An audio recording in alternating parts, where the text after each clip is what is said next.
Our opening words this morning are by Judith L. Quarles. At this hour, in small towns and big cities, in single rooms and ornate sanctuaries, many of our sibling Unitarian Universalist congregations are also lighting a flaming chalice. As we light our chalice today, let us remember that we're part of a great community of faith. May this dancing flame inspire us to fill our lives with the Unitarian Universalist ideals of love, justice, and truth.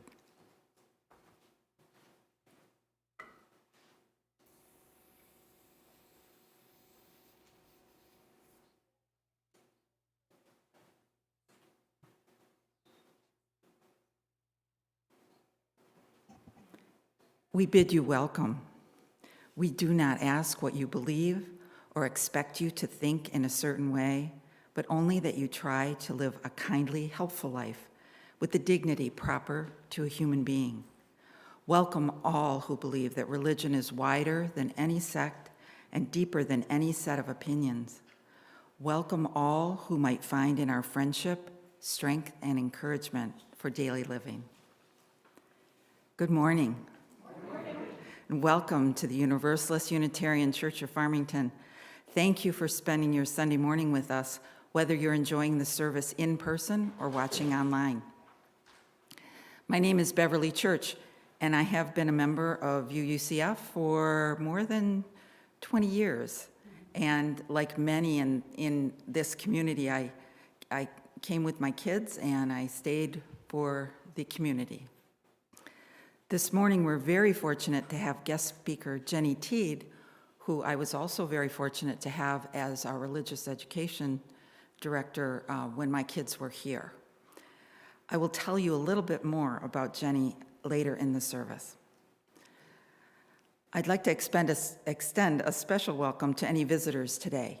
After the service, we invite you to stay for coffee and conversation downstairs in our reception hall. Religious education classes are being held in the RE classrooms during the service. An usher can direct you to those locations if needed. Joys and sorrows will be shared later in the service.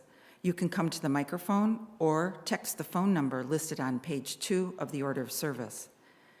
And now, please take a moment to silence your phones.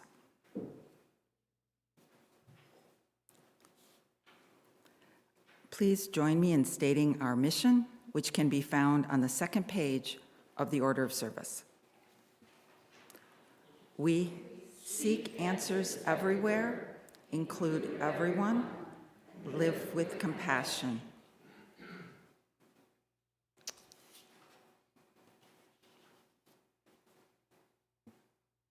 I have one announcement, and I think we have an additional announcement. Please join the Social Justice and Membership Committees on June 11th, that's a Sunday, at 7 p.m. in Adams Hall to watch and discuss Flee, a thought-provoking documentary about a gay man forced to flee Afghanistan with his family and the power of the secrets he must keep. That's a week from today. Any other announcements?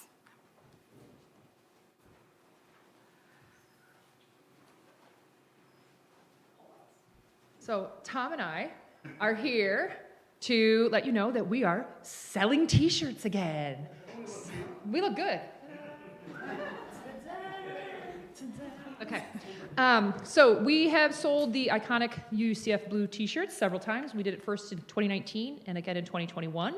So if it's been a couple years, if you don't have one and you'd like one, if you've grown out of yours or your children have grown out of yours, working from home remote, then you're welcome to purchase another one. We'll be selling them for the next 3 weeks.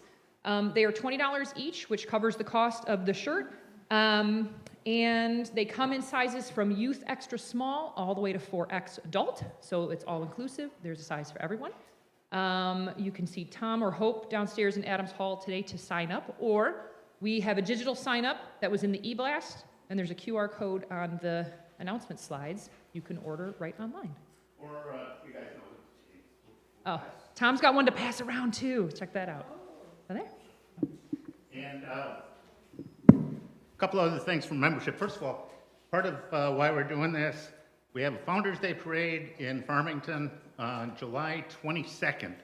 Last year we had about 26, 27 of us there. Yeah. And we were all in our blue shirts. God, did we look great. Yeah, we look good as a group. And so we wanted to get this order in place in case anyone wants to join us for the parade. More details to come. Final thing from membership, we're going to a play June 24th, Saturday night. It's The Producers. Our old friend Dave Durham is in the play, which will be great. Tickets are $20. The deadline is, I've got to reconcile with the theater tomorrow for a bulk group of tickets that we got. So you can probably get tickets on your own, but let me know today. Hopefully we can have a lot of people there. Yes, Ben. You can't get tickets on your own. I saw yesterday it said it's sold out, so these are primo tickets. So you can probably scalp them at the door or something. Thank you for your time.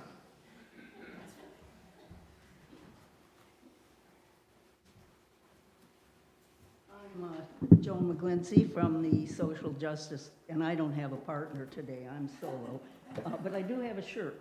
I'm telling you also on Saturday, the 24th of June, 9 to noon, we are going to be volunteering at Forbidden Harvest. I always want to call it Forbidden Harvest.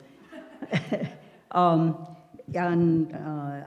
8 Mile Road in Oak Park from 9 to noon. And there are two parts of it. I need a list of people who sign up from here, and those people also have to register on their website. I have a little crib sheet.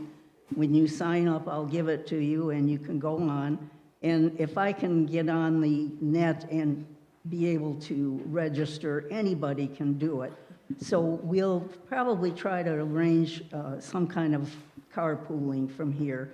But it is on 8 Mile in Oak Park, and it's at the warehouse. But also, when you go online, they have a list of rules. No open-toed shoes, no shorts, take your earrings off, wedding rings are acceptable. But they're pretty strict, so it's important that you go online and find out what the policies and rules are. So if you have any question, I'll be in the back. You can sign up. And I'll give you my little crib sheet so you have the information with my name and everything. So thanks so much. I had the Meet the Minister sign up. The next one is June 11th, and it is full, but I think Reverend Karen is allowing for, if you happen to be available on June 11th, then, and you hadn't signed up, I think you can still get in. And it's an hour, 11:45 to 12:45. The next one, we had originally said June 24th, but that's GA Sunday. So the one after that is July 9th. That work for you, Reverend Karen? Okay, all right. So if you signed up for June 11th and you have not put it on your calendar, check your name and put it on your calendar. And then if you want to do the July 9th one, sign up for that.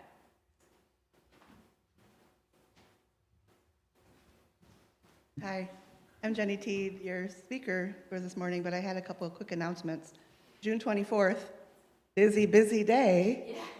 But if you're going down to Forgotten Harvest, you might make a day of this and stop for lunch and then join us at Woodward and 11 Mile, where we're going to be recognizing the 50th anniversary of Martin Luther King Jr.'s walk down Woodward in Detroit from 2 to 4. Primarily with the intention of gathering folks from the different suburbs to talk about where we are now and what we can do together. And you can find details of that in our latest edition of the Suburban Connections for Collective Liberation newsletter that Marie is going to have back at the back as you're leaving service if you want to pick one up. There's also an article in here that was written about the Community Equity Organization and Danielle Ware's work here in Farmington. She came to spoke to your congregation in April. And there's also an article in here there's just so much great anti-racism work happening, I can't keep track of anything. Accountability for Dearborn, that Brian Church is deeply involved in this work as well.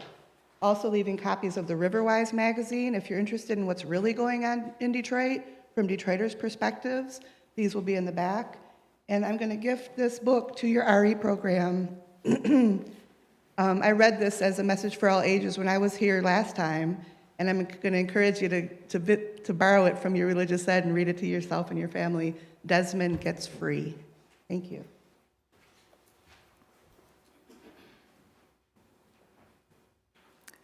Check the UUCF website or emails for other announcements and upcoming events. Please rise as you're willing and able for our first hymn, number 347, Gather the Spirit.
Our reading is by Jackie James, and it's called Dark and Light, Light and Dark. Blackmail, blacklist, black mark, Black Monday, black mood, black-hearted, black plague, black mass, black market. Good guys wear white, bad guys wear black. We fear black cats and the dark continent, but it's okay to tell a white lie. Lily white hands are coveted. It's great to be pure as the driven snow. Angels and brides wear white. Devil's food cake is chocolate. Angel's food cake is white. We shape language and we are shaped by it. In our culture, white is esteemed. It is heavenly, sunlight, clean. pure, immaculate, innocent, and beautiful. At the same time, black is evil, wicked, gloomy, depressing, angry, sullen. Ascribing negative and positive values to black and white enhances the institutionalization of this culture's racism. Let us acknowledge the negative connotations of whiteness. White things can be soft, vulnerable, pallid, and ashen. Light can be blinding, bleaching, enervating. Conversely, we must acknowledge that darkness has a redemptive character, that in darkness there is power and beauty. The dark nurtured and protected us before our birth. Welcome darkness. Don't be afraid of it or deny it. Darkness brings relief from the blinding sun, from scorching heat, from exhausting labor. Night signals permission to rest, to be with our loved ones, to conceive new life, to search our hearts, to remember our dreams. The dark of winter is a time of hibernation.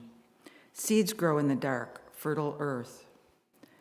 The words black and dark don't need to be destroyed or ignored, only balanced and reclaimed in their wholeness. The words white and light don't need to be destroyed or ignored, only balanced and reclaimed in their wholeness. Imagine a world that had only light or dark. We need both, dark and light, light and dark.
I'm very happy to be able to introduce our speaker today. Jenny Teed is the daughter of Arlene and Bob Teed. She is a lifelong Unitarian Universalist from Detroit. She lives with her partner Eric and dog Tyson. She served as Director of Religious Education at the Detroit and Farmington congregations from 2006 to 2011. She is currently consulting for MUSJUN, which is the Michigan Unitarian Universalist Social Justice Network, around issues of race. With children and youth for 3 decades, and for the last 10 years has taught art to children, families, and senior citizens. Jenny is a longtime grassroots activist who has helped organize and participated in many actions and events. She's one of the founders of Showing Up for Racial Justice in Metro Detroit, and the Suburban Connections for Collective Liberation newsletter. Jenny?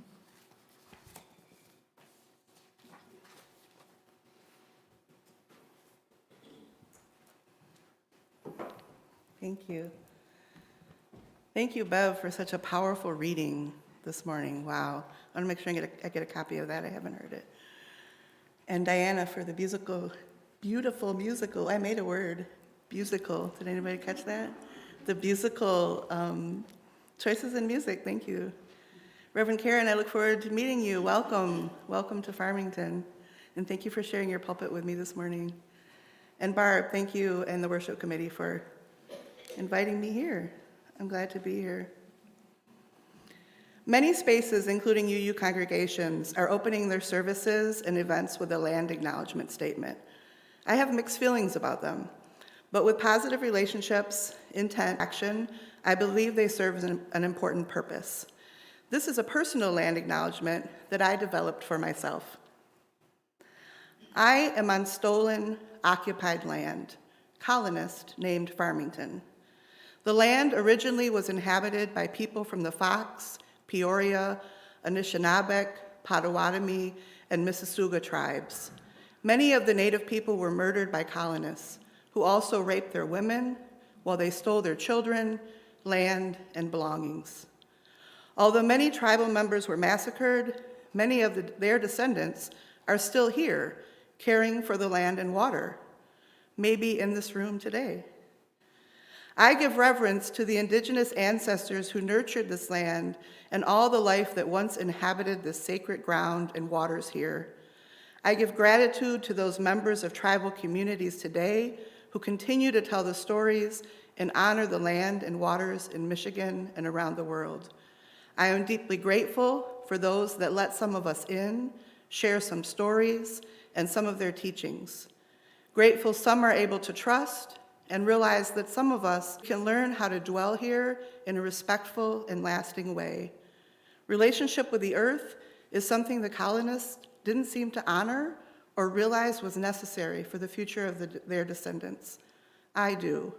It is past time to return the stolen land to the indigenous descendants who still understand and practice those relationships.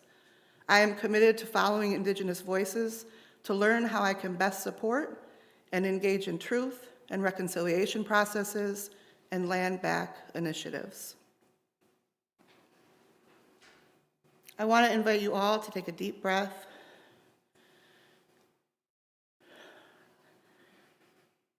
Feel your back against the chair.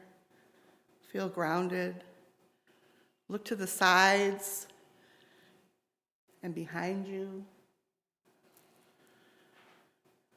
Here you are safe and supported. You are present and part of this loving community. As both a lifelong UU and your former Director of Religious Education, I'm thankful for the opportunity to be with you this morning to discuss some very important things happening within Unitarian Universalism. I hope that whether you have been around UUism for a long time or if you are a first-time visitor, this service will be both informative and inspirational. I hope you will leave feeling proud of this faith and this congregation that time after time sides with love. I'm here to talk about our UU values and how we teach and live them, specifically through the Article 2 proposal revisions and the 8th principle.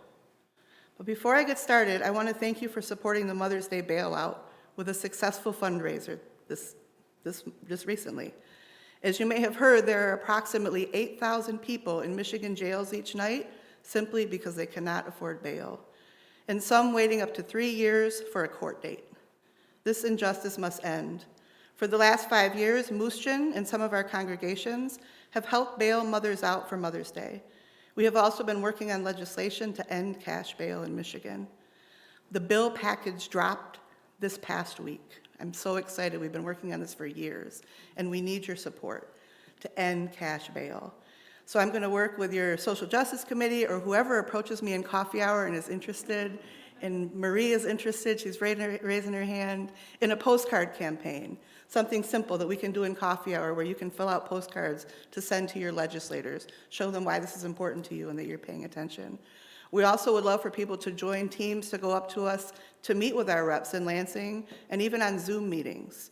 And we're also looking for people who are interested in Wayne and Oakland County to go in and be court watchers and watch what's happening in court so you can learn yourself, and so we may even find more mothers that need support to be bailed out. I'm also glad you welcomed Danielle Ware of Community Equity Organization to the pulpit in April. I look forward to see what kind of ways UUCF can support their work here in Farmington. I know they are currently working on Michigan legislation for an African history curriculum to be taught in all schools. They do a lot of work with Farmington schools and an annual school supply drive. It feels good to be here with people who are doing the work of anti-racism. The work is what is most important. It is hard, and we must engage at some level for the rest of our lives, but our children and grandchildren will be grateful for the time we put in. If we look ahead, we can imagine a world where everyone is free and no one is oppressed. Without our imaginations and work, we'll never get there. Sometimes it seems discouraging, especially if you've been at this work for decades. However, changes have happened, big changes. And when we look at history, some things have changed nearly overnight. So let's expect the good while putting in the effort. Let's take a moment to close our eyes and imagine the future we are creating.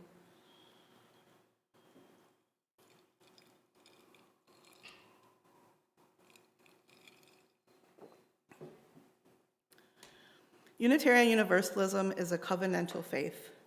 The thing that ties us together in religious community is the practice of keeping covenant with each other and the world.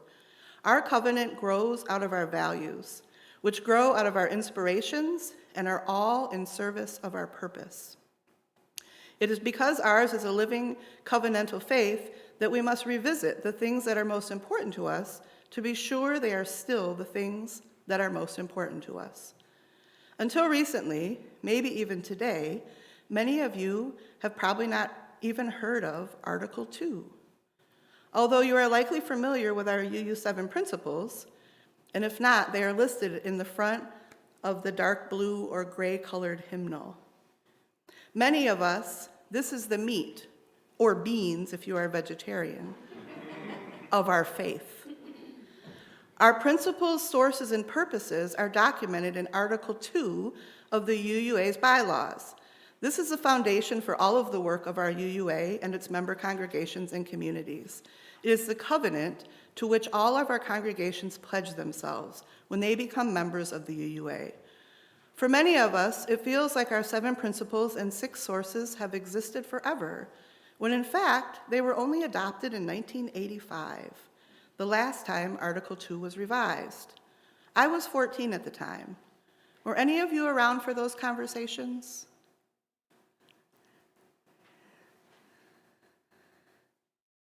I was too young to remember them much, but I do remember a buzz around the congregation, an excitement, and I know they have deeply impacted the way I live my life. The 7 principles have acted as a guide for me, and I often have referred to them when I explain UUism to others. When Article 2 was revised, the principles and purposes in 1985, it came after many years of effort by UU women, particularly the UU Women's Federation, to push for gender equality in UUism, support for women in the ministry, and to eliminate sexist language from our hymns, our bylaws, including the version of Article 2 that passed in 1961, at the time the Unitarians and Universalists merged. At the time, these changes were radical and brought fierce dissentment. But more than that, they inspired excitement and possibility. They moved us into the times. A lot had happened between 1961 and 1985. Well, it has been a similar amount of time, and a lot has happened since 1985. Our bylaws direct us to review our bylaws every 15 years, so here we are. In the mid-2010s, the ground began to shift again, much as it did in response to the women's movement, the emergence of the Black Lives Matter movement, the election of Donald Trump, the urgent calls to confront white supremacy culture in our own movement. All of these compelled UUs to ask questions about whether our principles reflected fully who we are and who we need to be. By the 2017 General Assembly, there were multiple grassroots efforts to change our principles. The first was overwhelmingly adapted to change, quote, prophetic women and men to, quote, prophetic people, to move beyond the gender binary. Discussions of the eighth principle, more details later, were also taking place, and by 2020, hundreds of UU congregations had adopted the eighth principle. It was within this context that in 2020, your UU board appointed an Article II study commission to lead a discernment process about our core values, covenant, and purpose. They were charged to review, change, or reimagine Article II to, quote, enable Unitarian Universalism to be a relevant and powerful force for spiritual and moral growth, healing, and justice. We are currently in the middle of a multi-year process to consider changes to our UUA principles and purposes, ultimately Article II. Congregational resources for small group ministry and group discussion were developed and shared in the fall of 2021. Focus groups, individual interviews, and surveys continued through 2022. Over the course of its work, the Commission engaged in 45 feedback sessions with 4,611 total participants. Their videos reached 7,765 viewers, and their 29 surveys generated a total of 10,925 responses. After 2.5 years of study, the Article II Study Commission submitted their final report and proposal to the UUA board this January. I want to read for you what the proposed revisions are.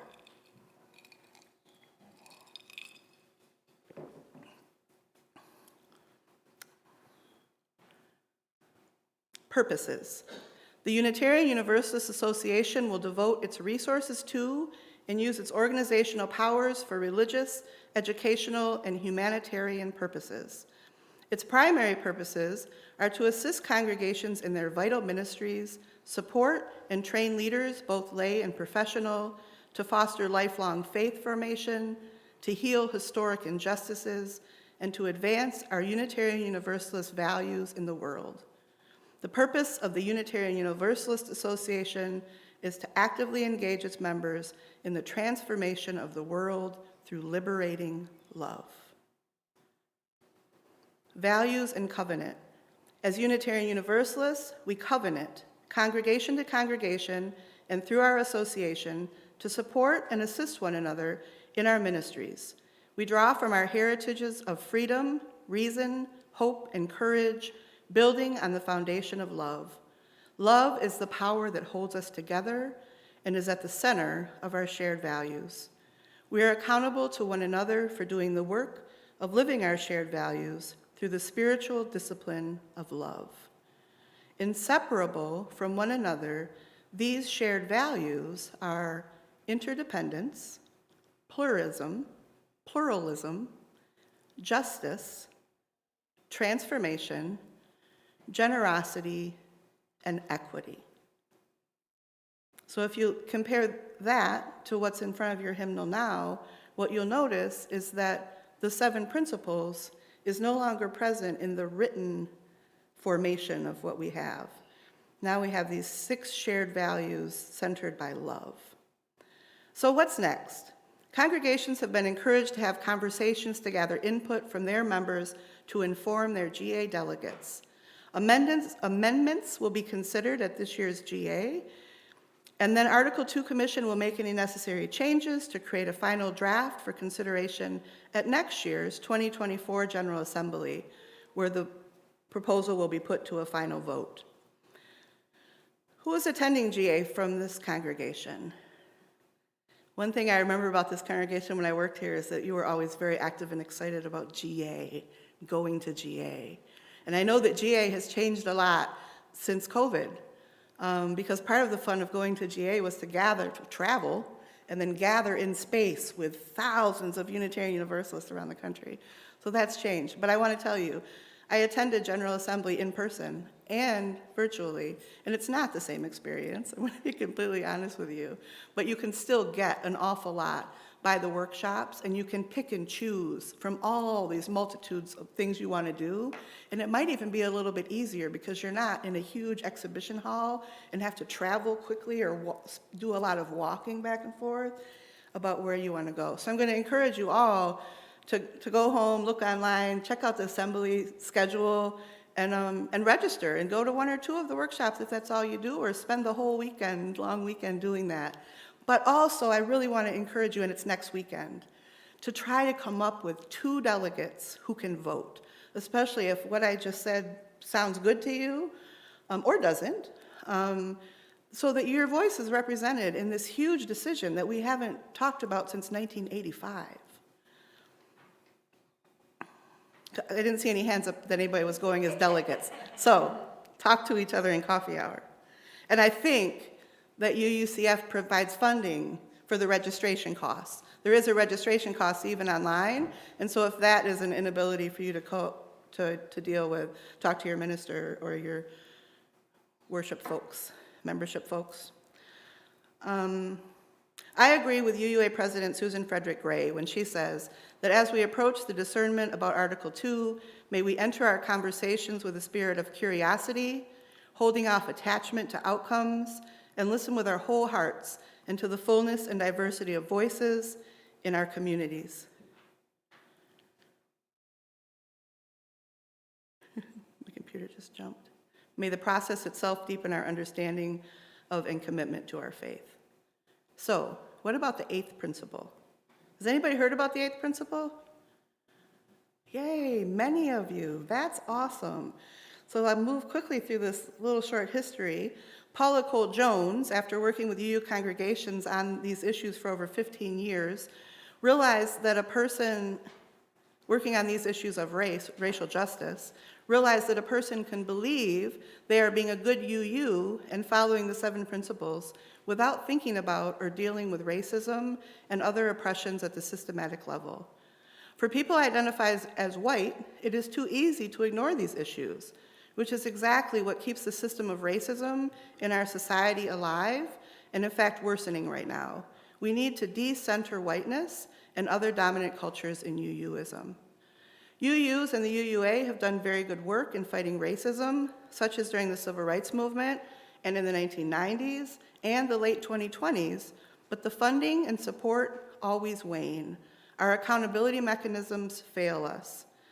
The 8th principle came from a feeling that we need something to renew our commitment to this work, to hold ourselves accountable and to fulfill the potential of our existing principles. In 2013, the first draft was adopted by the UU Church of Restoration in Philadelphia, and in 2017 was introduced to other ministers and suggested it be adopted by the UUA. Before the Article 2 revisions, the plan was to introduce it for initial vote at this year's GA, that we add an 8th principle. In the meantime, over 200 congregations have adopted the 8th principle in their congregations. I want to read to you the words of the 8th principle.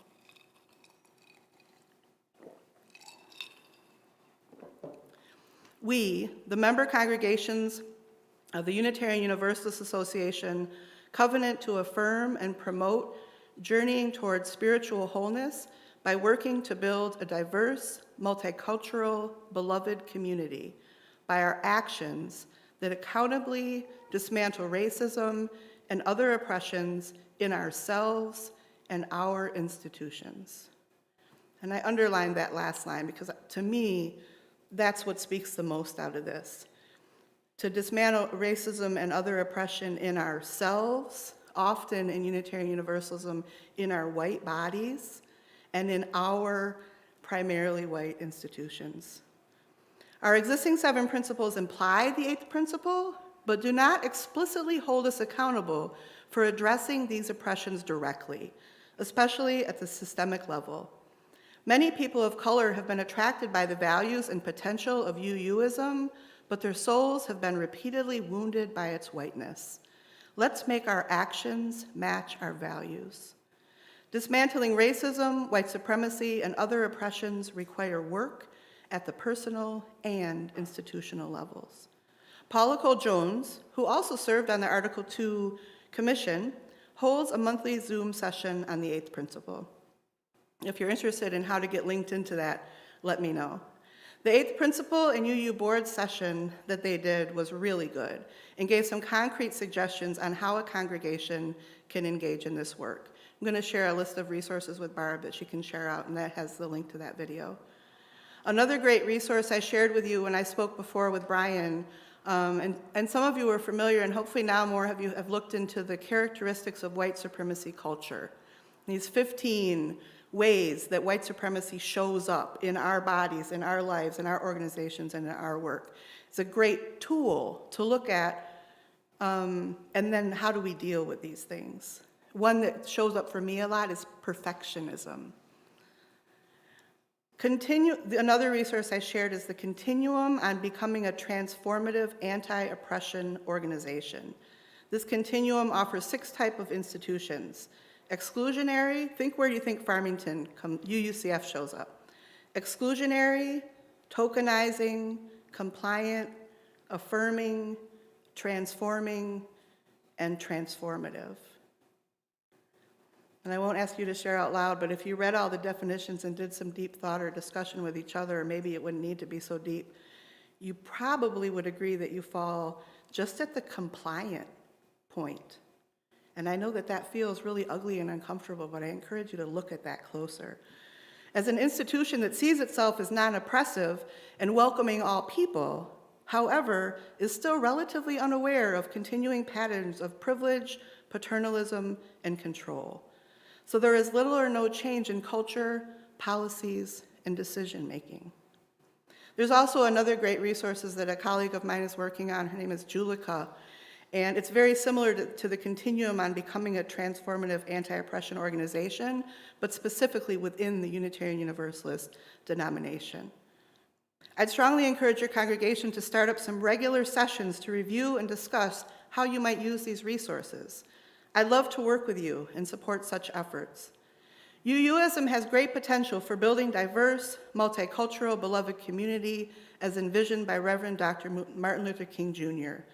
Not just European Americans and African Americans, but including Native Americans, Latinx people, and other cultural groups globally, and could experience tremendous diversification, vitality, and thriving if it works to embody this vision.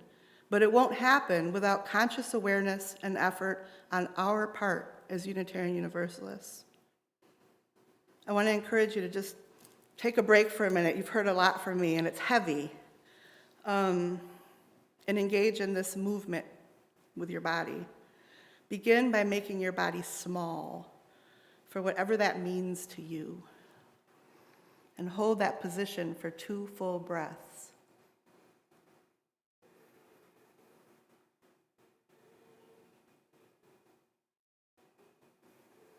Then slowly make your body big for whatever that means to you. Hold that position for 2 full breaths. I don't see very many big people out there.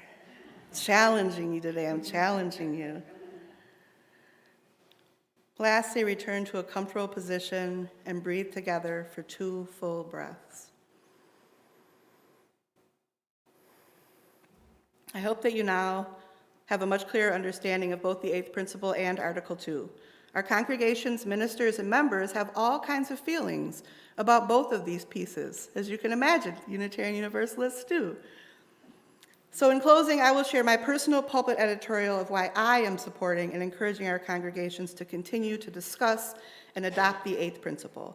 Even though at this time, the expected vote at GA has moved away from the 8th principle and instead is asking us to vote to accept the changes to Article 2. Some think of an 8th principle, some think discussion of an 8th principle is a moot point, as Article 2 changes will replace the 7 principles. Although this is ultimately true on paper, the language will be different. There won't be a list of principles. However, Article 2 doesn't throw anything away.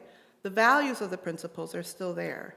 Everything you are doing to live into the 7 principles or 8 principles now, you will be doing with the Article 2 changes. It is the same work. And for me, that's the clearest point. It's about the work of anti-oppression and anti-racism, the work outside of our doors, but especially inside our buildings, our worship, our board meetings, and our RE programs, and the clear commitment to that work. It is also important to remember that there is still a year before Article 2 changes would be finalized and voted on, and then it will take some time to determine how those changes are reflected in our congregations. And it's also possible Article 2 won't even pass. So we should keep moving forward. Paula Cole Jones said, "It is not an either or. If there ever is a time to think of both and, this is that time. However the vote turns out, we are stronger for doing the work." In 2006, when other revisions were suggested, the UUA moderator at the time, Jeannie Cordier, said, "I hope that congregations will participate and take this review seriously. This could be a good practice of renewal for us to talk about what it is we believe, a way to articulate our faith. I hope this becomes an extension of conversations that I come across everywhere, of people interested in talking about what they believe. This is what we're supposed to be doing, talking about who we are and what we believe. Let this be a time of renewal, a recommitment to covenant, possibly even a time for transformation." Thank you.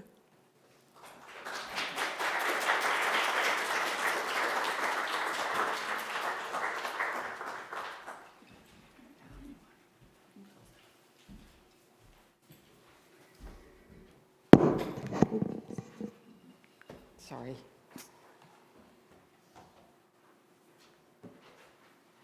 Thank you, Jenny.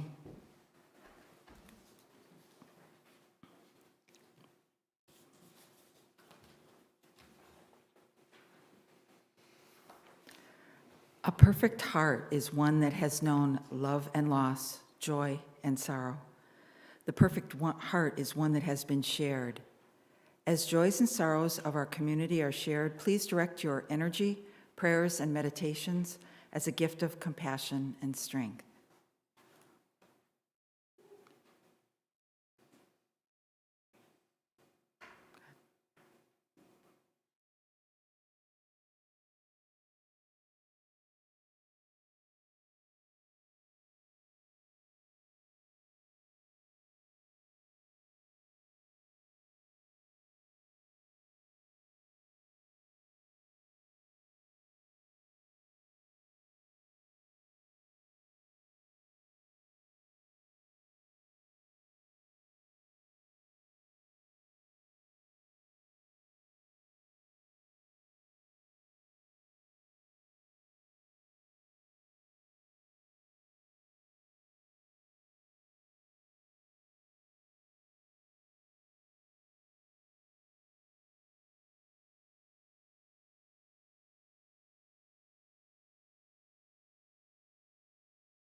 I'm also going to light 3 candles for the intentions that rest in the silent sanctuary of our hearts, one for the joys, one for the sorrows, and one for the strength of the gathered community that can support you and bring you peace.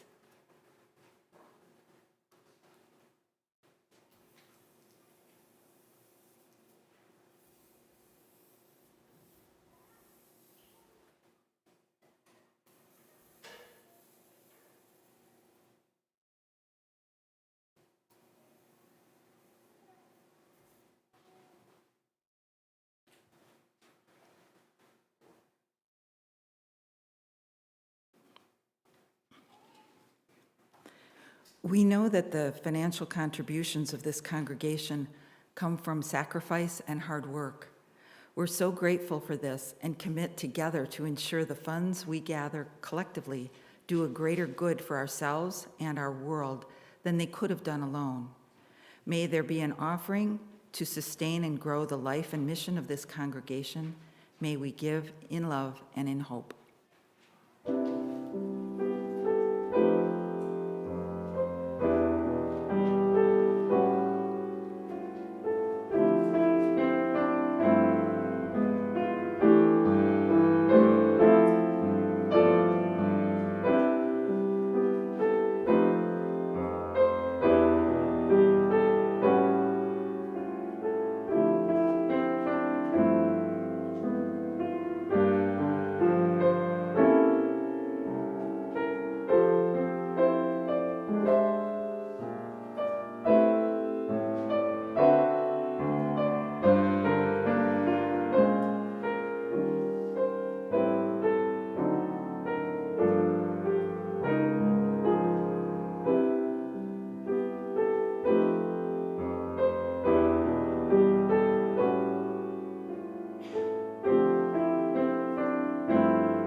If you are visiting us for the first time and you're comfortable doing so, please stand and tell us where you're from and how you heard about us. We'd like to meet you.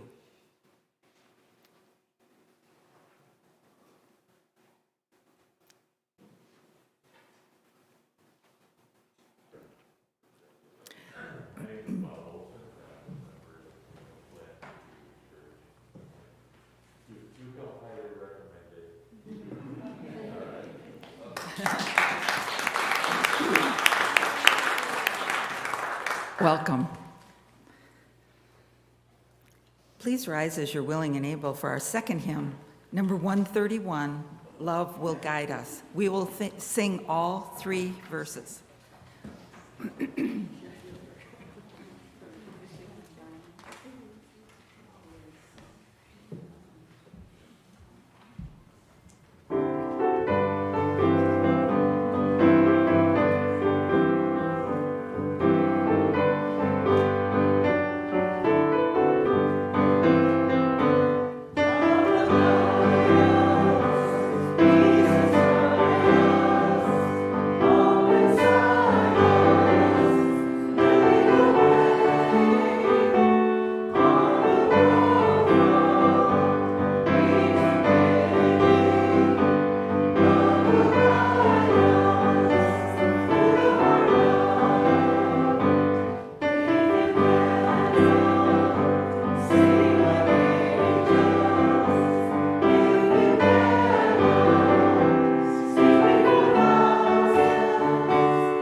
Our closing words are by Andrea Hawkins Camper. May we see all as it is, and may it all be as we see it. May we be the ones to make it as it should be. For if not us, who? If not now, when? This is answering the cry of justice with the work of peace. This is redeeming the pain of history with the grace of wisdom. This is the work we are called to do, and this is the call we answer now. To be the barrier and the bridge, to be the living embodiment of our principles, to be about the work of building the beloved community, to be a people of intention and a people of conscience.